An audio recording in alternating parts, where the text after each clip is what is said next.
کہ شادی کے بعد بعض لوگوں نے ماں کے یہ حقوق سنے ہوتے ہیں نا، تو ماں کے کہنے پہ بیوی پہ ظلم نہ شروع کر، یہ غلط ہو جائے گا.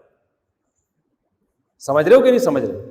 اس کا طریقہ یہ ہے کہ اگر آپ کی اماں آپ کی بیوی پہ ظلم کر رہی ہے، جو کہ بہت سی امائیں کر رہی ہوتی ہیں، اماں تو آپ کی اماں ہے نا، اس کی اماں تھوڑی ہے وہ. تو بعض لوگ کہتے ہیں میری اماں اتنی اچھی، اس نے مجھے بچپن میں پالا، روٹیاں پکا پکا کے کھلاتی رہی ہے، بھوکا ہوتا ہوں تو یہ پوچھتی ہے، تو میری اماں چونکہ بہت اچھی ہے لہذا وہ غلط ہو ہی نہیں سکتی، تو لہذا جو سلوک میری بیوی کے ساتھ کریں مجھے قبول ہے. نہ نہ نہ نہ نہ، آپ کی اماں ہے تو آپ نے اس کے ساتھ اچھا سلوک کرنا ہے. اپنی بیوی کے ساتھ یہ دیکھنا ہے کہ اماں ٹھیک کر رہی ہیں کہ غلط کر رہی ہیں. غلط کر رہی ہیں تو اماں کو ملامت نہیں کرنی ہے، بدتمیزی نہیں کرنی، کیونکہ آپ پر بہت احسانات ہیں نا. پھر اس کا کوئی تلافی کرنی ہے کہ یار کس طریقے سے میں اس کو مینج کروں. اماں کو تو میں چھوڑ نہیں سکتا کسی قیمت پہ، صحیح ہے نا، اماں سے میں لڑ بھی نہیں سکتا.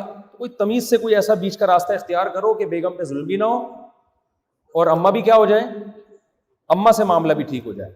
تو یا تو محبت سے سمجھانے کی کوشش کرو، جو کہ کبھی بھی کامیاب نہیں ہوگی، اس میں سوال ہی پیدا نہیں ہوتا. اماں کو سمجھاؤ اور اماں بہو کے معاملے میں اماں کی سمجھ میں بات آ جائے، یہ نہیں ہوتا. اس کا طریقہ یہی ہے، الگ رکھو یار. اس زمانے میں کیا کرو تاکہ یہ ٹینشن ہی نہ ہو. بہت بڑے مسائل ہیں آج کل ساتھ رکھنے میں. دیکھو آدمی کو پتہ نہیں ہوتا کہ میری اماں میری بیوی کو کس قسم کے تنہائی میں تانے دے رہی ہے. صحیح ہے نا. ہر آدمی کے دل میں اپنی ماں سے عقیدت ہوتی ہے اور ہونی بھی چاہیے. وہ اپنی ماں کے خلاف اتنی جلدی آمادہ نہیں ہوتا، لیکن اس چکر میں وہ دیکھو بہو کے لیے ساس ہے، وہ ماں نہیں ہے. سب ساسیں بری نہیں ہوتی، بہت سی اچھی بھی ہوتی ہیں، لیکن آپ کو کیا پتا میری والی اچھی ہے کہ بری ہے؟ کیونکہ میں جانتا ہوں عورتیں جو بہویں گھروں میں گئی ہیں نا، نفسیاتی پاگل ہو گئی ہیں، خودکشیاں کر لی ہیں، اماں نے ٹارچر کر کر کے نا اس کا بیڑا غرق کر دیا ہے. شوہر کو نہیں پتا ہوتا کہ ایسے طنز ہو رہے ہوتے ہیں، وہ ذہنی ٹارچر ہو کے پاگل ہو جاتی ہے وہ بالکل.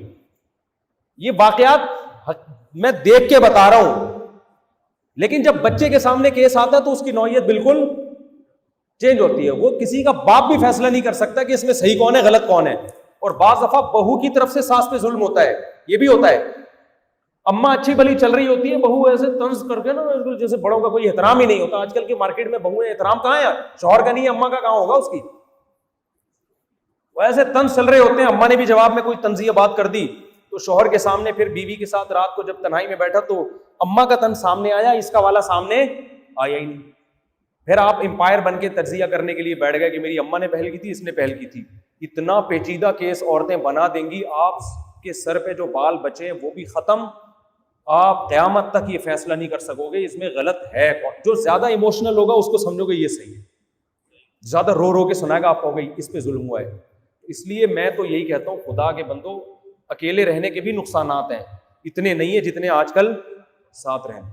میں نے اپنے بیٹوں کو کہا ہے اور پرسوں اپنے گھر والوں کو پھر کہا ہے، یہ کم بخت بالغ ہوں گے نا، کم بخت برائی میں نہیں کہہ رہا، ان مسٹنڈوں کو بتا دو کہ بہو اس گھر میں نہیں آئے گی. ان کو میں نے پہلے بول دیا، اپنے گھر والوں کو بھی میں نے ٹائٹ کر دیا. پرسوں میں نے گھر والوں کو بولا، ابھی تو بچے ہیں خیر بڑے نہیں ہوئے تو ہو جائیں گے نا، آج نہیں تو کل انشاءاللہ بڑے ہو جائیں گے.